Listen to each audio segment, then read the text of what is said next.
Hello friends, welcome back to my YouTube channel.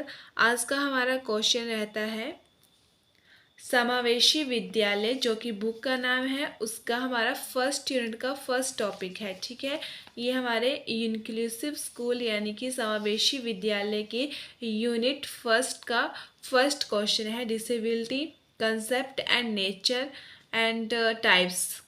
ठीक है, इसके बारे में हम डिस्कस करेंगे। तो सबसे पहले हम जानेंगे कि डिसेबिलिटीज़ क्या होती है, जिसको कि हिंदी में कहते हैं विकलांगता तथा या फिर इसको असमर्था भी कहा जाता है। ठीक है, तो असमर्थता या फिर विकलांगता के बारे में हम जानते हैं।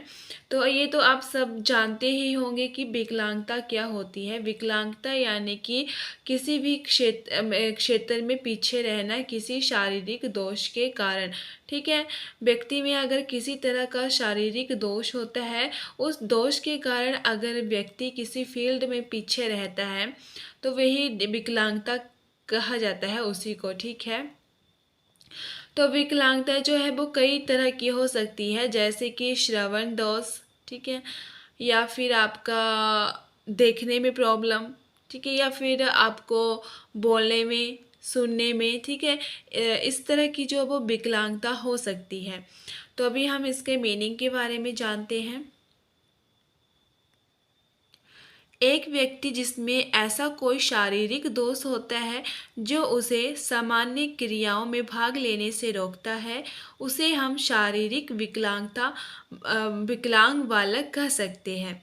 साथ ही अपंग, अंधे, बहरे, वाणी दोष से युक्त तथा मानसिक रूप से अस्वस्थ बालक भी विकलांग बालकों की श्रेणी में आते हैं। जैसे कि मैंने आपको बोला कि विकलांग व्यक्ति वही होते हैं जिनको किसी तरह की शारीरिक समस्या रहती है।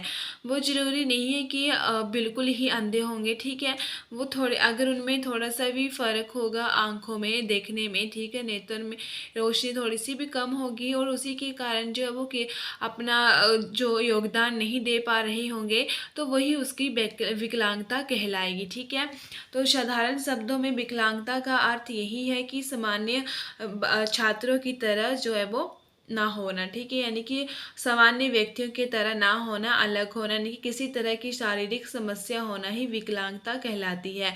तो इसकी डेफिनेशन के बारे में जानेंगे हम अब, जो कि जर्सिल ने दी है। दिव्यांग वे बालक होते हैं जो सामान्य बालक से असाधारण रूप से भिन्न होते हैं। तो दिव्यांग वही व्यक्ति होते हैं जो साधारण बालकों से अलग होते हैं। साधारण बालकों से अलग क्यों होंगे? क्योंकि साधारण बालक तो वो होंगे जैसे कि उनको किसी तरह की सुनने में समस्या नहीं रहेगी। ठीक है, देखने में भी अच्छे होंगे, यानी कि वो अच्छे से देख पा रहे होंगे किसी चीज़ को। और उनको अगर वो टीचर उनको पढ़ा रहे हैं, कोई टीचर, तो उनको देखने में समस्या नहीं हो रही होगी। ठीक है, तो वो सामान्य बच्चे हुए। और जो असामान्य कौन सी हुए कि अगर टीचर आगे पढ़ा रहा है तो बच्चे को पीछे दिखाई नहीं दे रहा है। ठीक है, उसको देखने में समस्या है या फिर उसको चलने में समस्या है। ठीक है, या फिर उसको सुनने में समस्या है। ठीक है, या फिर उसको घर से जो है विद्यालय तक कोई और मतलब उसको हेल्प की ज़रूरत पड़ती है, अपने कार्य को करने के लिए दूसरे की हेल्प की आवश्यकता पड़ रही है क्योंकि उसमें किसी तरह का शारीरिक दोष है। तो वही हमारी विकलांगता कहलाती है। ठीक है, तो जो हमारे WHO हैं, ठीक है, तो जो हमारा WHO संगठन है, जो स्वास्थ्य संगठन है हमारा WHO है। ठीक है, तो उनके अनुसार जो है वो इसको एक्सप्लेन किया गया है, क्योंकि इसमें 3 तरह के नाम दिए जाते हैं इन तरह के व्यक्तियों को। जैसे कि उनको विकलांग कहा जाता है या फिर बाधिता कहा जाता है, जिसको कि कहते हैं इम्पेयरमेंट। ठीक है, डिसेबिलिटी, हैंडीकैप, इन 3 तरह के नाम दिए जाते हैं। तो जो हमारा स्वास्थ्य संगठन है WHO, उन्होंने इसके बारे में बताया है, इसको जो है वो परिभाषित किया है अच्छी तरह से। ठीक है, और इनके अंतर के बारे में बताया है कि क्या है।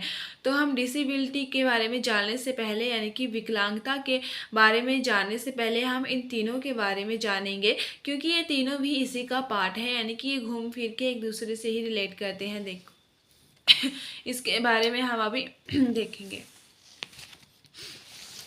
तो सबसे पहले आता है हमारी बाधिता। ठीक है, तो जो हमारी बाध्यता होती है वो किस कारण से होती है? जब कोई व्यक्ति शारीरिक या मानसिक रूप से काम करने के अयोग्य हो जाता है तो उसे हम क्या कहते हैं? उसे हम इम्पेयरमेंट कहते हैं, यानी कि बाध्यता कहते हैं। जब बच्चा जो है शारीरिक या मानसिक रूप से काम करने के अयोग्य हो जाता है, ठीक है, किसी तरह का काम जो है वो नहीं कर पाता है, तो ये जो है वो ये इस तरह की इम्पेयरमेंट जो बच्चे को जन्म से पहले भी हो सकती है या फिर जन्म के बाद भी हो सकती है। जैसे जन्म के बाद किसी दुर्घटना के कारण हो गया, उसको चोट लगी, ठीक है, तो इस तरह की बाध्यता बच्चे को तभी होती है। तो इस बाध्यता को 3 भागों में डिवाइड किया गया है: आंशिक बाध्यता, ठीक है, स्थायी बाध्यता एंड अस्थायी बाध्यता। तो जो हमारी आंशिक बाध्यता होती है वो कुछ समय में ठीक हो जाती है, ठीक है। ये एक ऐसा शारीरिक और मानसिक हमें ऐसी दुर्घटना होती है जैसे कि हमें किसी तरह की शारीरिक या मानसिक चोट लग गई, ठीक है, लेकिन ये जो है वो हमारी कुछ समय के बाद ठीक हो जाती है। ऐसी चोट लगी हमें, शारीरिक हमारे शरीर में किसी तरह की चोट लगी, या मान लीजिए हम कहीं घूमने जा रहे हैं, वहाँ पे हमारा एक्सीडेंट हो गया, या फिर हम घर में ही कहीं गिर गए, ठीक है, तो वहाँ पे हमें थोड़ी वो जो चोट लगी तो वो थोड़ा ट्रीटमेंट करने के बाद जो वो ठीक हो जाती है, उसी को हम आंशिक बाध्यता कहते हैं। और जो हमारी स्थायी बाध्यता होती है वो हमेशा ही रहती है, ठीक है। तो इस तरह की व्यक्ति को अगर किसी तरह की शारीरिक या मानसिक रूप से बाध्यता होती है तो इसमें व्यक्ति का ठीक होना संभव ही नहीं होता है, क्योंकि इसमें बालक जो है वो ठीक ही नहीं हो सकता, ठीक है, इसलिए इसे स्थायी बाध्यता कहते हैं। फॉर एग्जाम्पल के लिए इस तरह के कारण इस तरह का एग्जाम्पल रहेगा जैसे कि बच्चे का जन्म से ही कोई अंग ना होना, ठीक है, मतलब जैसे ही उसका जन्म से ही हाथ नहीं है तो वो स्थायी बाध्यता में आता है, या फिर जन्म के बाद किसी दुर्घटना में उसका किसी अंग जो है वो नष्ट हो चुका है, ठीक है, तो वो स्थायी बाध्यता में आता है, यानी कि ठीक होने की संभावना ही नहीं होती है। आंशिक बाध्यता वह होती है जो कुछ समय के बाद जो वो ठीक हो सकती है, यानी कि ट्रीटमेंट के बाद जो वो ठीक हो जाती है। और जो स्थायी बाध्यता होती है इस ठीक होने का कोई चांस ही नहीं होता है, क्योंकि इसमें जो है दुर्घटना के कारण जिस अंग में लगी होती है वो बिल्कुल ही नष्ट हो सकता है। ये जन्म से भी हो सकता है या फिर जन्म के बाद किसी दुर्घटना के कारण भी हो सकता है। और अस्थायी बाध्यता, तो अस्थायी बाध्यता जो होती है वो कुछ समय के लिए होती है, ठीक है, तो ये कुछ समय के बाद जो वो ठीक हो जाती है, तो इसी को ही हम अस्थायी बाध्यता कहते हैं। यानी कि नॉर्मल सी जो चोट लगती है वो मतलब 1 वीक में भी ठीक से हो सकती है, 1 मंथ में भी ठीक हो सकती है, उसी को अस्थायी बाध्यता कहते हैं। आंशिक बाध्यता का जो इम्पेयरमेंट होता है उसमें थोड़ा टाइम लगता है ठीक होने में। जो स्थायी बाध्यता होती है वो बिल्कुल भी ठीक नहीं हो पाती है, और अस्थायी बाध्यता होती है उसको बिल्कुल ही थोड़ा सा टाइम लगता है, जैसे 1 दिन में भी ठीक हो सकती है, फिर हमें खाना बनाते टाइम जो है वो ब्लेड से कट लग गया, चाकू से कट लग गया, ठीक है, तो वही आती है हमारी अस्थायी बाध्यता में, मतलब थोड़े टाइम के लिए जो रहता है। उसके बाद आता है हमारा असमर्थता, यानी कि डिसेबिलिटी। तो जो हमारी असमर्थता है वो बाध्यता के परिणाम स्वरूप ही उत्पन्न होती है, ठीक है, बाध्यता के परिणाम स्वरूप ही हमारी असमर्थता उत्पन्न होती है। यदि हम कोई बालक है, ठीक है, कोई बालक है या कोई व्यक्ति है वो शारीरिक या मानसिक रूप से किसी काम को नहीं कर सकता है तो उसे ही हम असमर्थता कहते हैं, ठीक है। अगर कोई व्यक्ति जो है वो शारीरिक मानसिक रूप से कार्य नहीं कर पाता है तो उसी को हम असमर्थता कहते हैं, जो कि उत्पन्न होती है हमारी बाध्यता के ही स्वरूप, क्योंकि इसमें भी ऐसे ही होता है, और उसके फलस्वरूप उत्पन्न होता है हमारी असमर्थता। तो असमर्थता को भी डिवाइड किया गया है 2 भागों में, ठीक है। तो किस तरह की असमर्थता होती है? एक शारीरिक असमर्थता होती है और एक मानसिक असमर्थता होती है, ठीक है। तो सबसे पहले हम शारीरिक असमर्थता के बारे में जानेंगे। तो शारीरिक असमर्थता में सबसे पहले आता है हमारा, नीचे से स्टार्ट करेंगे हम, शारीरिक बाध्यता, यानी कि फिजिकल इम्पेयरमेंट।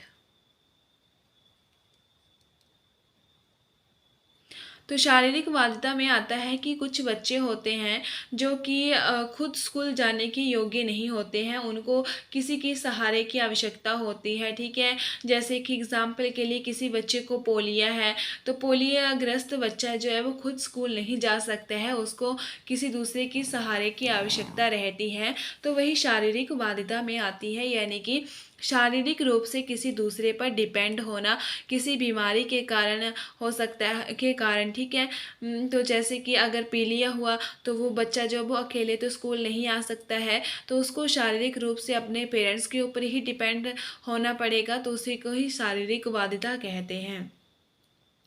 उसके बाद आता है हमारा श्रवण बाधिता। तो जो हमारा कान होता है वो एक महत्वपूर्ण ज्ञानेंद्रिय होती है, ये हम सब जानते हैं। अगर कान हमारा अच्छे से कार्य नहीं करेगा तो हम अच्छे से सुन नहीं पाएंगे, ठीक है।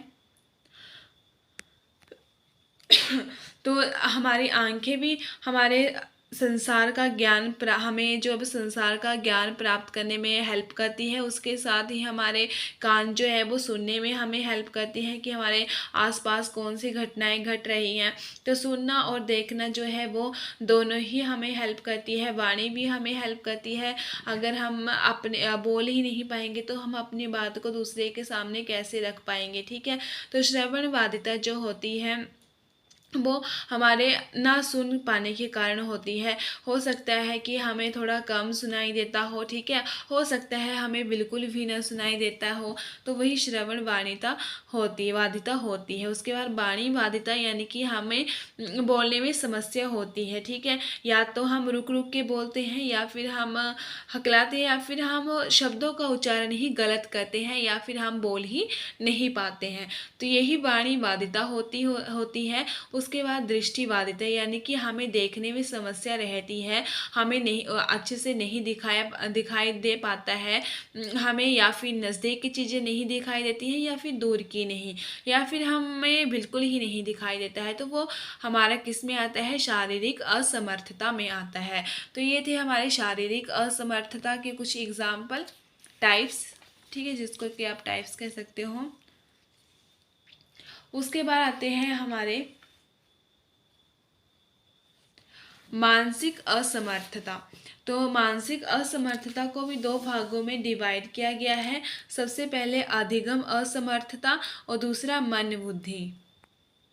तो जो हमारे अधिगम असमर्थ वाले बच्चे होते हैं वो देखने में तो दूसरे साधारण बालकों की तरह ही होते हैं, दूसरे विद्यार्थियों की तरह ही होते हैं, लेकिन इनको जो है वो पढ़ने लिखने में थोड़ी सी समस्या रहती है, ठीक है। इनको अधिगम संबंधी समस्या रहती है, बाकी तो ये देखने में दूसरे साधारण बालकों की तरह ही होते हैं, लेकिन इनको पढ़ने लिखने में थोड़ी समस्या रहती है।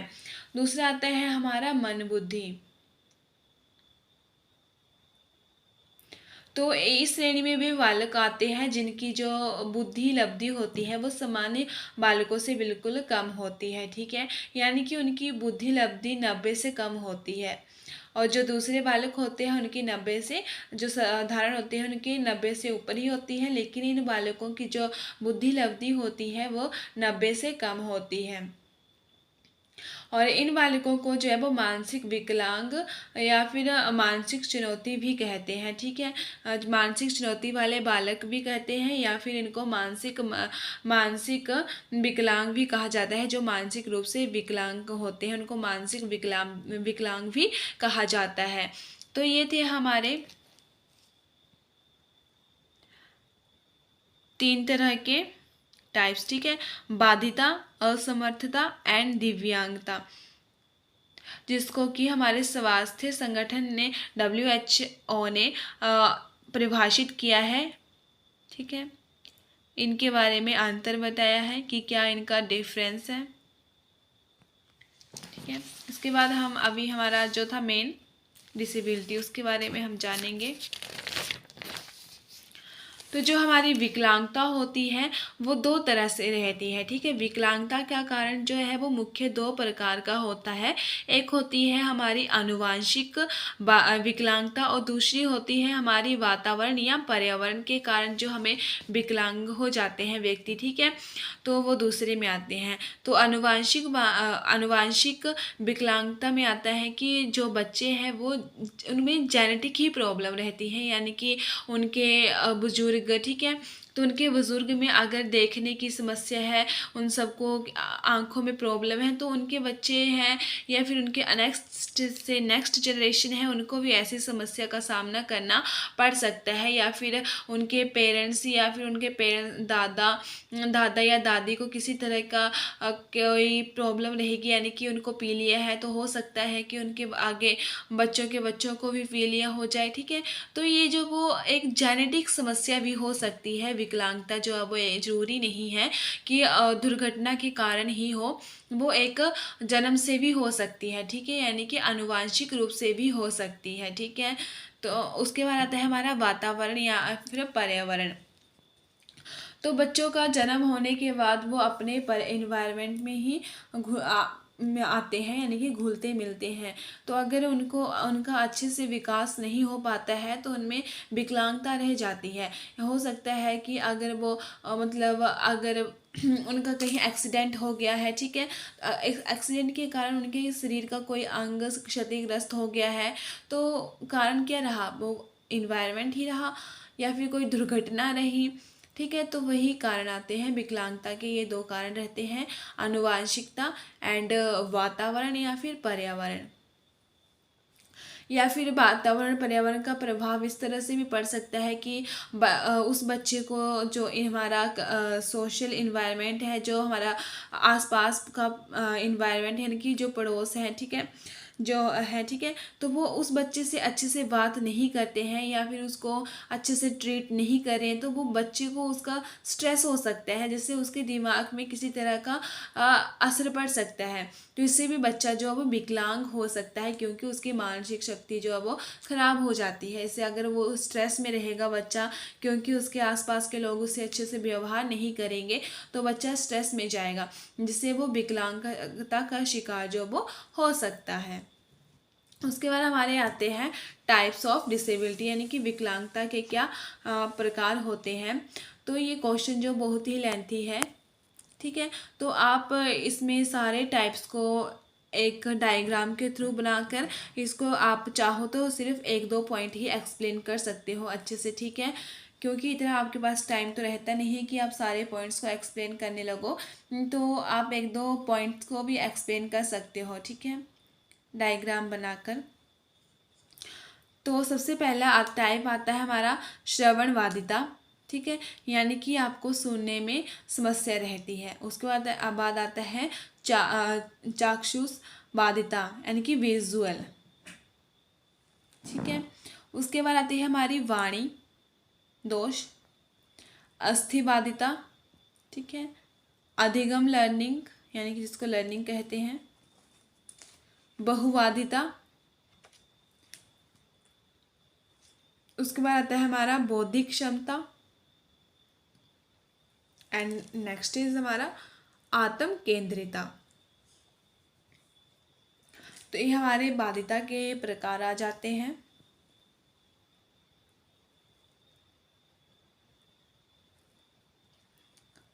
इसको हमने आगे एक्सप्लेन करेंगे। तो सबसे पहले आती है हमारी श्रवण बाधिता। श्रवण बाधिता यानी कि हमें सुनने में किसी तरह की समस्या रहती है, ठीक है, या फिर हमें बिल्कुल भी सुनाई नहीं देता है या फिर हमें थोड़ा ऊंचा सुनाई देता है, उसी को श्रवण बाधिता कहा जाता है।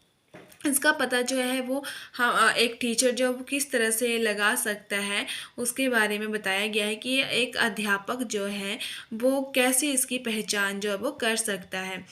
तो सबसे पहले आता है हमारा अध्यापक कक्षा में जब पढ़ा रहा हो तो अध्यापक के बार बार बुलाने पर जवाब ना देना। यानी कि एक अध्यापक कक्षा में पढ़ा रहा है, वो अपने स्टूडेंट को बुला रहा है लेकिन स्टूडेंट जो है वो नहीं आ रहा है क्योंकि उसे सुनाई नहीं दे रहा है। तो अध्यापक पता लगा सकता है कि उसको सुनने में थोड़ी समस्या है। कक्षा में देर न लगना। कक्षा में देर न लगना यानी इसके तो अन्य और भी कारण हो सकते हैं, लेकिन इसका ये कारण भी हो सकता है क्योंकि अगर उसे अच्छे से सुनाई नहीं दे रहा है तो वो कक्षा में अपना ध्यान ही नहीं लगा पाएगा, तो उसका दिल कैसे लगेगा। ठीक है।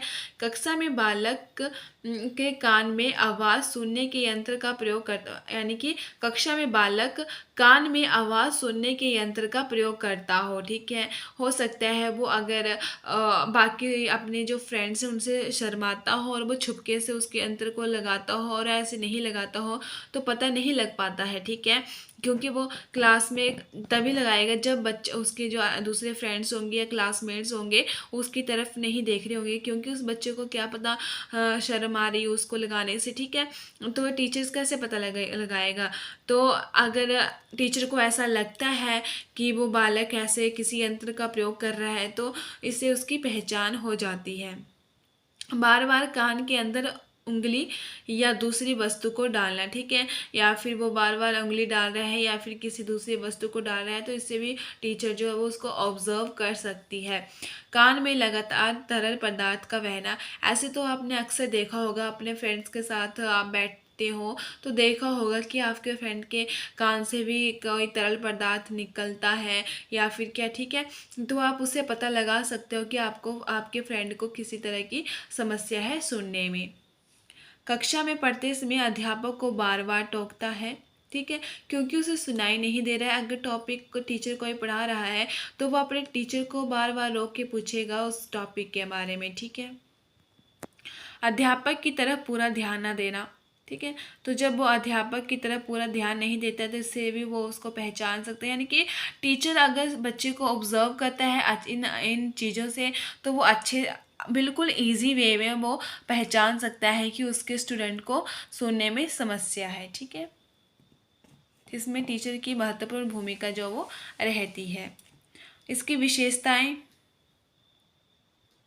श्रवणवादिता की विशेषता क्या रहती है। व्यंजनों का सही उच्चारण न कर पाना।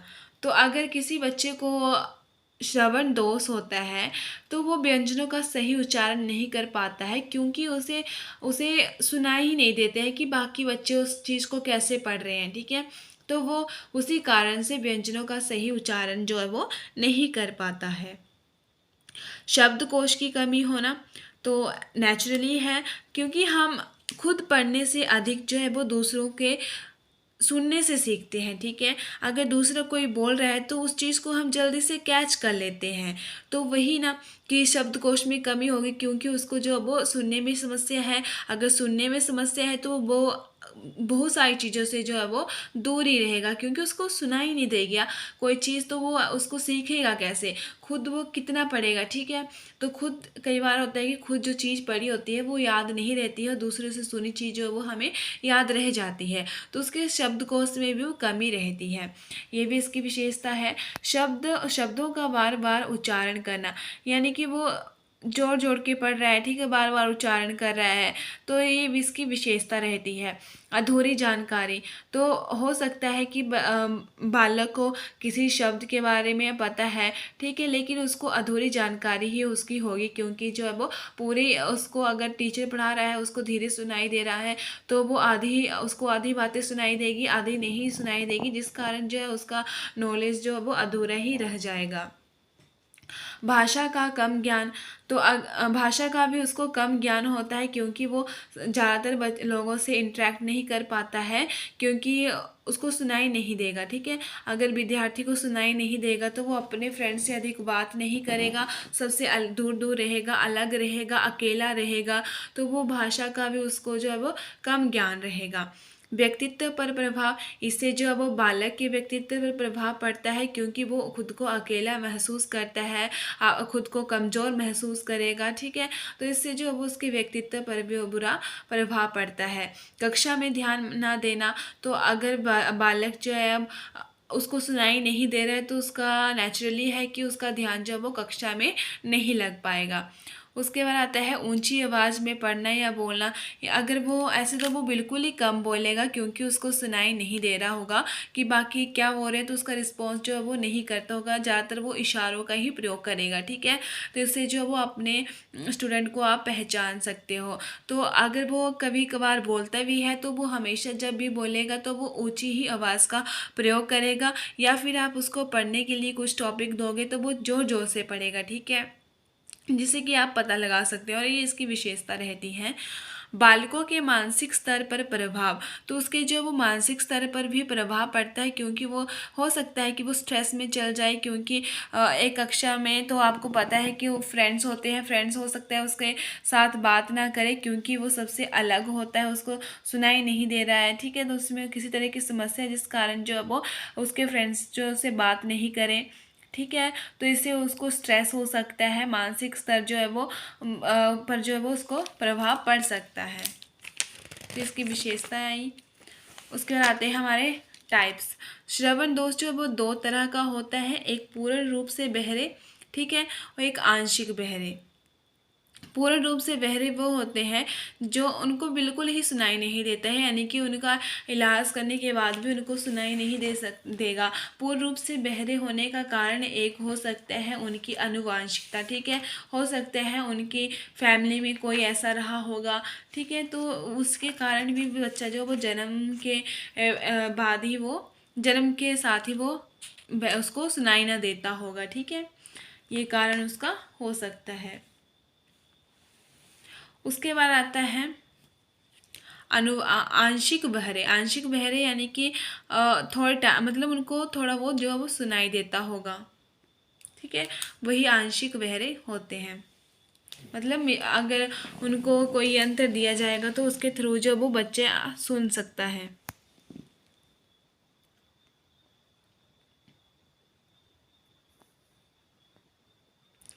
तो जो श्रवण बाधिता वाले बालक होते हैं, उनकी शिक्षा हेतु उपाय, तो उनकी शिक्षा को कैसे इम्प्रूव किया जा सकता है, उन्हें किस तरह से शिक्षा प्रोवाइड की जा सकती है, उसको हम अभी जानेंगे। सबसे पहले आती है हमारी स्पर्श विधि, यानी कि टच मेथड। इसमें बालकों को जो है वो स्पर्श के थ्रू जो है वो समझाया जा सकता है कोई भी चीज़, ठीक है। अगर उसको सुनाई नहीं दे रही है तो उसको स्पर्श के द्वारा जो वो समझाई जा सकती है। उसके बाद आती है गतिविधि, यानी कि इसमें कई सारी गतिविधियों का प्रयोग करके बच्चे को सिखाया जा सकता है, शिक्षा जो वो प्रदान करवाई जा सकती है। गतिविधियाँ यानी कि लिप सिंक करके, या फिर किसी तरह का प्रोजेक्ट के थ्रू तो उसको सुनाई नहीं देगा, लेकिन आप चार्ट बनाकर एक डायग्राम के थ्रू जो बच्चे को समझा सकते हो बड़ी इजीली, ठीक है। तो वे गतिविधि आ जाती हैं। सहायक उपकरणों के साथ भी उनको पढ़ाया जा सकता है, ठीक है। सहायक उपकरण कई तरह के होते हैं, ठीक है। उसके बाद आते हैं हमारे ओष्ठ पठन, यानी कि लिप रीडिंग, ठीक है, उसके द्वारा भी बच्चों को पढ़ाया जा सकता है, लिपसिंग के द्वारा जो मैंने बताया आपको। संकेत भाषा, लास्ट आता है हमारा संकेत भाषा। संकेत भाषा यानी कि शरीर संचालन के हाव भाव के माध्यम से उसको समझाया जा सकता है, ठीक है। उनको एक आप बॉडी जो है बॉडी के जेस्चर के थ्रू पढ़ा सकते हो, ठीक है, अपने हाथों का प्रयोग करके, या फिर किसी भी तरीके से आप बच्चे को पढ़ा सकते हैं। एक संकेत के माध्यम से अपने बॉडी का यूज़ करके आप बच्चों को समझा सकते हो, ठीक है। तो यही हमारे संकेत भाषा होती है। उसके बाद आते हैं हमारे शिक्षण तकनीकी। सबसे पहले आता है बालकों का बीच बीच में मूल्यांकन व निरीक्षण करना, जिससे यह पता चले कि पढ़ाई गई बात को समझ पा रहे हैं या नहीं। यानी कि बच्चों का बार बार मूल्यांकन करना है, ठीक है, कि जो टीचर उनको समझा रहा है वो समझ पाए या नहीं, ठीक है। तो उससे हम पता लगा सकते हैं कि जितना टीचर ने टॉपिक पढ़ाया उतना उनको समझ आया है या नहीं। इन बालकों के प्रति संवेदनशीलता का होना, यानी कि ये इस तरह के जो बालक रहते हैं जिन्हें किसी तरह की समस्या रहती है, उनसे जो वो एक्स्ट्रा प्यार से बात करनी है, एक्स्ट्रा टाइम देकर उनको समझाना है, ठीक है, ताकि वो अलग फील ना करे बाकी बच्चों के साथ। उसके बाद आता है शिक्षण करते समय विभिन्न सहायक सामग्री जैसे चार्ट, मानचित्र, संकेत आदि का प्रयोग आप कर सकते हैं समझाने के लिए, ठीक है। क्योंकि अगर बच्चे को सुनाई नहीं दे रहा है लेकिन उसको दिखाई तो दे रहा है ना, तो आप उसको चार्ट के थ्रू आप बच्चे को पढ़ा सकते हो। अगर कोई टॉपिक डिफ़िकल्ट है तो उसको डायग्राम के थ्रू बच्चे को आप इजीली समझा सकते हो, ठीक है। तो इन चीज़ों का प्रयोग करना बहुत ज़रूरी रहता है। श्याम पट्ट पर लिखकर समझाया जाए ताकि बच्चे को समझ आ सके, और श्याम पट्ट पे आप डायग्राम बना दो, अच्छे से लिख कर समझा दो, ताकि बच्चे को, अगर बच्चे को सुनाई नहीं दे रहा है तो देख के तो वो बात को समझ सके। कंप्यूटर के प्रयोग के द्वारा भी बच्चे को समझाया जा सकता है। वीडियो, टेप आदि माध्यमों का प्रयोग करना है, ठीक है। तो अगर बच्चे को कोई चीज़ समझ नहीं आ रही है तो आपने उसको वीडियो, टेप आदि के थ्रू जो वो समझाना है, प्रोजेक्ट के माध्यम से समझाना है। क्योंकि अगर बच्चा सुन नहीं पा रहा है तो देख के जो वो अच्छे से जल्दी से सीख जाता है। तो टेप आदि का यूज़ करना है इसमें। तो इन सब शिक्षण तकनीकियों का प्रयोग करना है इन तरह के बच्चों के लिए, ठीक है। उसके बाद आता है हमारा नेक्स्ट दृष्टिबाधिता, यानी कि विजुअल इम्पेयरमेंट, यानी कि देखने में समस्या। तो इसमें दो तरह की समस्या आती हैं। प्रथम आती है हमारी प्रथम आंशिक दृष्टि दोष, ठीक है। उसके बाद आता है हमारा सेकंड द्वितीय गंभीर दृष्टि दोष। तो जो हमारा प्रथम आंशिक दृष्टि दोष होता है, उन बालकों को देखने में थोड़ी ही समस्या होती है। ऐसे बालक मोटे अक्षरों को जो है वो पढ़ सकते हैं, ठीक है, यानी कि उनको थोड़ी सी समस्या होगी और जो मोटे मोटे अक्षर लिखे गए होंगे उनको तो वो समझ पाएंगे, पढ़ पाएंगे। लेकिन जो छोटे अक्षर होते हैं उनको वो पढ़ नहीं पाते हैं, ठीक है, लेकिन बड़े अक्षरों को पढ़ पाते हैं। और दूसरे आते हैं गंभीर दृष्टि दोष। तो ये वाले इस तरह के बालक वो बालक होते हैं जिनकी किसी कारण से जो है वो नेत्र ज्योति चली गई होती है, यानी कि वो देखने में असमर्थ होते हैं। तो इन बालकों को जो है वो सामान्य बालकों के साथ नहीं बिठाना है, यानी कि उनके साथ समायोजित करके नहीं बिठाना है। इन्हें शिक्षा देने के लिए विशेष प्रशिक्षित अध्यापकों की आवश्यकता रहती है। इसलिए इनको इन जो सामान्य बालक होते हैं उनके साथ नहीं बिठाना है, और इसके लिए उन्होंने ब्रेल लिपि का सहारा लेना होता है इन विद्यार्थियों के लिए, ताकि वो अच्छे से समझ सकते हैं, ठीक है। तो ये द्वितीय गंभीर वाले विद्यार्थी होते हैं जिनको बिल्कुल ही दिखाई नहीं देता है। इसके लक्षण हम पता कैसे लगा सकते हैं कि किसी बच्चे को विजुअल इम्पेयरमेंट है, यानी कि देखने में समस्या है। तो एक अध्यापक निम्नलिखित तरीकों से पता लगा सकता है। निम्नलिखित लक्षण होते हैं इन तरह के बालकों में, बच्चों में। सबसे पहले लक्षण होता है श्याम पट्ट पर लिखी बातों को पढ़ने में समस्या। अगर टीचर किसी चीज़ को समझा रहा है, अगर श्याम पट्ट पे लिख रहा है तो बच्चे को वो दिखाई नहीं देती है, ठीक है।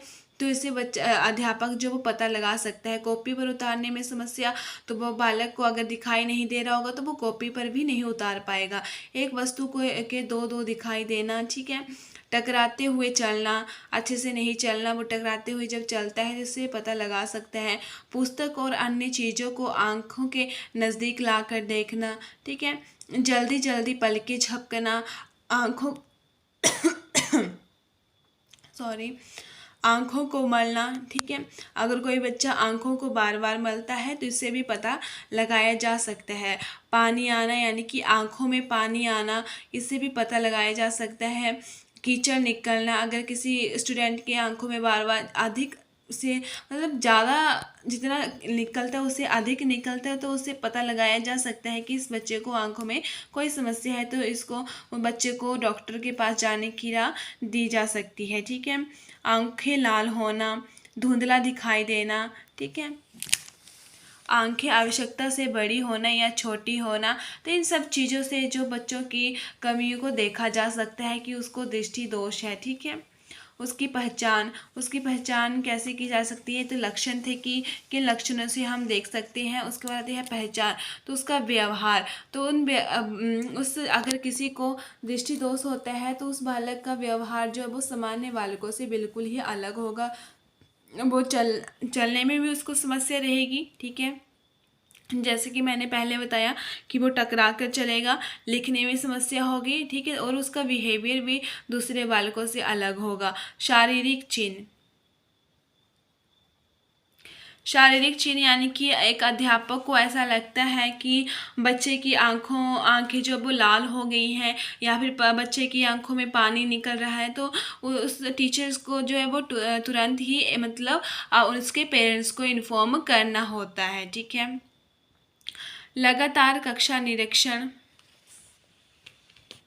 अगर एक अध्यापक जो है वो लगातार अच्छे से कक्षा का ऑब्जर्व कर रही है, अपनी कक्षा को ऑब्जर्व कर रही है कि उसके विद्यार्थियों को किस तरह की समस्या तो नहीं है, अपने सारे विद्यार्थी को अच्छे से ऑब्जर्व कर रही है, तो वो अच्छे से पता लगा सकती है। ठीक है, कि उसके विद्यार्थियों को किस तरह की समस्या है। आंखों का निरीक्षण, आंखों का निरीक्षण यानी कि जो स्कूल वाले होते हैं, ठीक है, जो टीचर्स होते हैं, स्कूल वाले होते हैं, उनको वर्ष में 2 बार जो है वो बच्चों की आंखों का निरीक्षण करवाना है, ताकि बच्चों की आंखों में कोई समस्या है या नहीं है इसका जो वो पता लगाया जा सके। ठीक है। तो इसमें इस तरह का टेस्ट रहता है।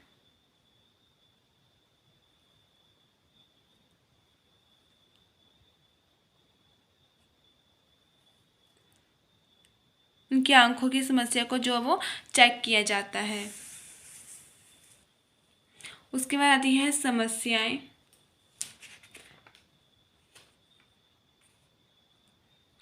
जो दृष्टिबाधिता वाले बालक होते हैं उनको किस तरह की समस्याएं रहती हैं, तो सबसे पहले आती है अवरुद्ध वाणी विकास। तो जो दृष्टिहीन बालक होते हैं वो हाव भाव को समझने में असमर्थ होते हैं, वो अंत क्रिया के बारे में नहीं समझ पाते हैं, जिसके कारण जो उनकी वाणी विकास जो वो अच्छे से नहीं हो पाता है। बुद्धि लब्धि स्तर, तो इनका बुद्धि लब्धि स्तर जो होता है वो सामान्य बालकों से कम ही होता है, क्योंकि इन्हें अधिक ज्ञान प्राप्त नहीं हो पाता है। बोधगम्यता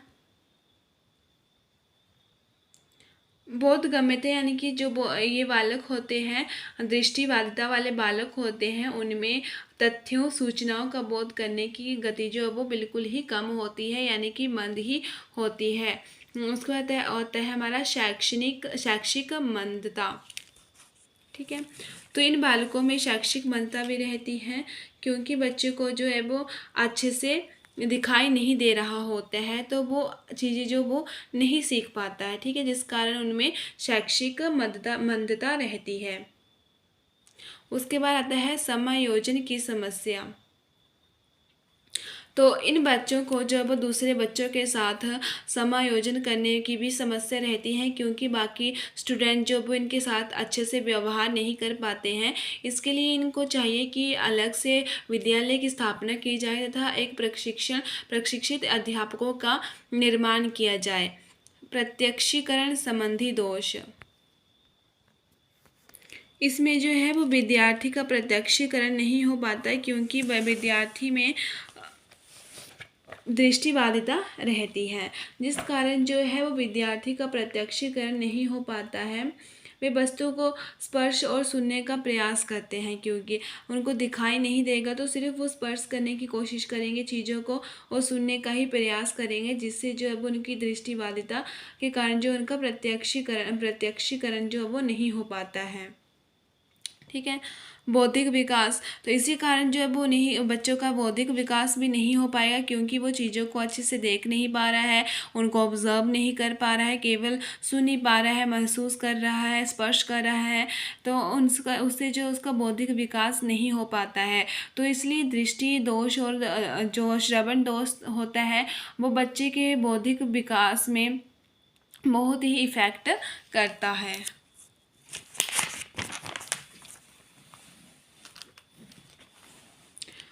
उसके बाद आती है शैक्षिक आवश्यकताएं, यानी कि दृष्टिबाधित बालकों की शैक्षिक अवस्थाएं क्या रहती हैं। सबसे पहले आती है हमारी कक्षा व्यवस्था। तो इन विद्यार्थियों के लिए इस तरह की कक्षा की व्यवस्था करना है ताकि बच्चे जो हैं वो अच्छे से शिक्षा ग्रहण कर पाए। उनमें जो कक्षा में प्रकाश जो है वो उचित रूप से होना चाहिए, बैठने की व्यवस्था जो है वो अच्छे से होना चाहिए, तथा इन विद्यार्थियों को जो है वो आगे बिठाना चाहिए ताकि उनको अच्छे से दिखाई दे पाए। अगर उन्हें कम दिखाई देता है तो उन्हें आगे बिठाया जाए ताकि उनको अच्छे से दिखाई दिया जाए। ठीक है। उसके बाद आता है हमारा ब्रेल लिपि। इसमें आता है जो हमारे नेत्रहीन बालक होते हैं उनको सिखाने के लिए ब्रेल लिपि का प्रयोग करना है। इस लिपि में पढ़ने लिखने के साथ साथ जो है वो हमें गणित, संगीत, रसायन विज्ञान, कंप्यूटर आदि विषयों को भी शामिल करना होता है। इसी को हम ब्रेल लिपि कहते हैं। उसके बाद आता है आवासीय विद्यालय।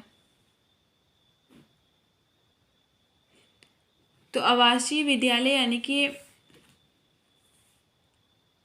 जो हमारे दृष्टिहीन विद्यार्थी होते हैं उनके लिए आवासीय विद्यालय की आवश्यकता रहती है। इन बालकों के लिए सरकारी व गैर सरकारी जो आवासीय विद्यालय होने चाहिए, उन्हें खोले जाने चाहिए जहाँ पर रहकर जो वो ये शिक्षा प्रदान कर पाए। ठीक है। इन विद्यार्थियों के लिए आवासीय विद्यालय होते हैं, यानी कि इसमें दो तरह के होते हैं, एक गैर सरकारी आवासीय विद्यालय और एक सरकारी आवासीय विद्यालय। तो इन दोनों की व्यवस्था जो है इन तरह के विद्यार्थियों के लिए की जानी चाहिए ताकि वो अच्छे से शिक्षा ग्रहण कर सके। विशिष्ट उपकरणों की आवश्यकता, तो इसके लिए जो विद्यार्थियों के लिए को पढ़ाने के लिए विशिष्ट उपकरणों की भी आवश्यकता रहती है ताकि विद्यार्थी जो है वो अच्छे से समझ सके।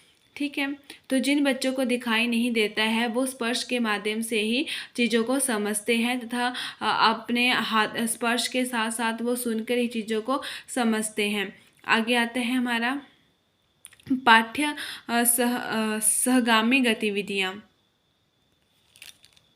तो इन बालकों के लिए जो हम कम देखते हैं या फिर उन्हें अच्छे से बिल्कुल ही दिखाई नहीं दिया जाता है, तो उनमें उनके लिए को करिकुलम एक्टिविटीज़ का प्रबंध भी किया जाना चाहिए ताकि बच्चे जो है वो अच्छे से खुद को इसमें इन्वॉल्व कर सके, खुद को प्रोत्साहित कर सके। ठीक है।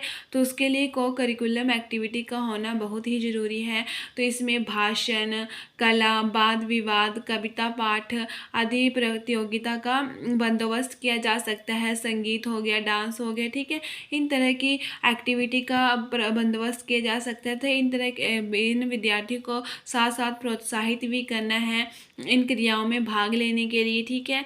तो यही आती है हमारे पाठ्य सहगामी गतिविधियाँ।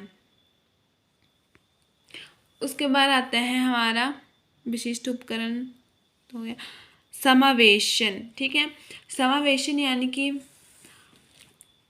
इसमें समावेशन यानी कि विद्यार्थियों को एक साथ पढ़ाने की आवश्यकता है इसमें। ठीक है। यानी कि जो विशेष आवश्यकता वाले विद्यार्थी हैं उनको मतलब जो सामान्य विद्यार्थी हैं उनके साथ जो है वो उन विद्यार्थियों को शिक्षा प्रोवाइड करवानी है। इन विद्यार्थियों के साथ किसी तरह का भेदभाव नहीं करना है कि इन विद्यार्थियों को अलग पढ़ाया जाए, उन विद्यार्थियों को अलग पढ़ाया जाए, किसी तरह का भेदभाव नहीं करना तथा समावेशन में जो शिक्षा जो है वो प्रोवाइड करनी है, एक समान शिक्षा जो है वो सभी को प्रोवाइड करनी है। यही इसका उद्देश्य रहता है। ठीक है। ये आगे हमारे दृष्टिबाधिता।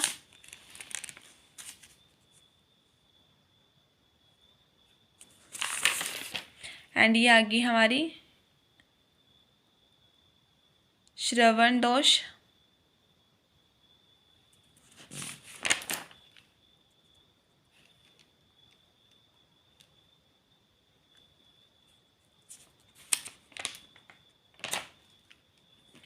ठीक है, ये टाइप्स आ गए। तो बाकी तो आप इनको एक्सप्लेन करने होंगे तो आप कर सकते हो। वैसे तो इतना ज़्यादा सीट्स नहीं होती, इतना ज़्यादा टाइम भी नहीं होता होगा आपके पास, तो आप थोड़े थोड़े पॉइंट में ही इनको एक्सप्लेन कर सकते हो। ठीक है, तो इसके बाद आता है हमारी बाणी। तो बाणी यानी कि हमें बोलने में समस्या रहती है, या फिर हम बिल्कुल भी नहीं बोल पाते हैं, या फिर हम हकला कर बोलते हैं, या फिर रुक कर बोलते हैं, वही बाणी दोष होता है। अस्थिवादिता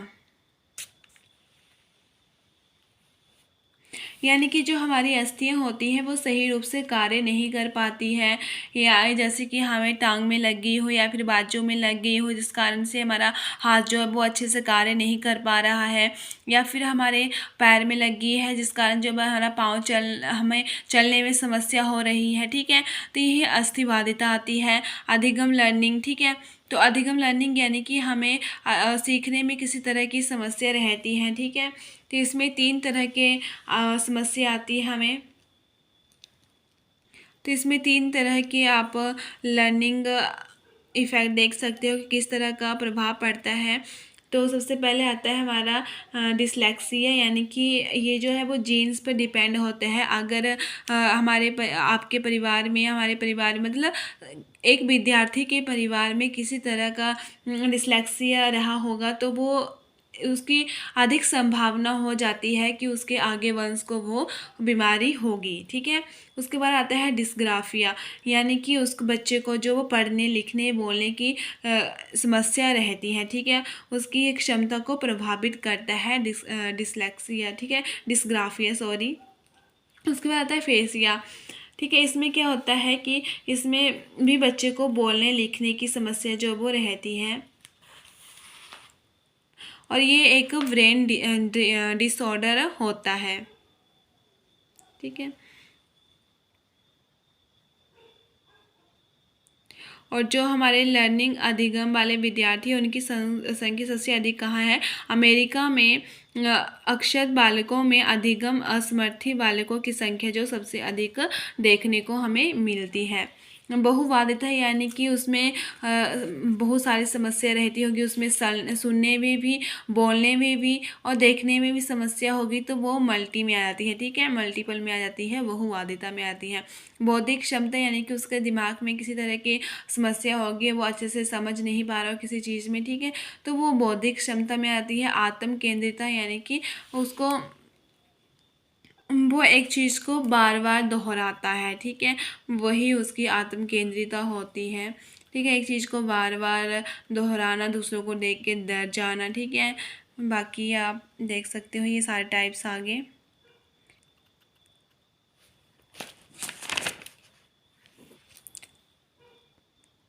थैंक यू फॉर वॉचिंग। मिलते हैं नेक्स्ट वीडियो में।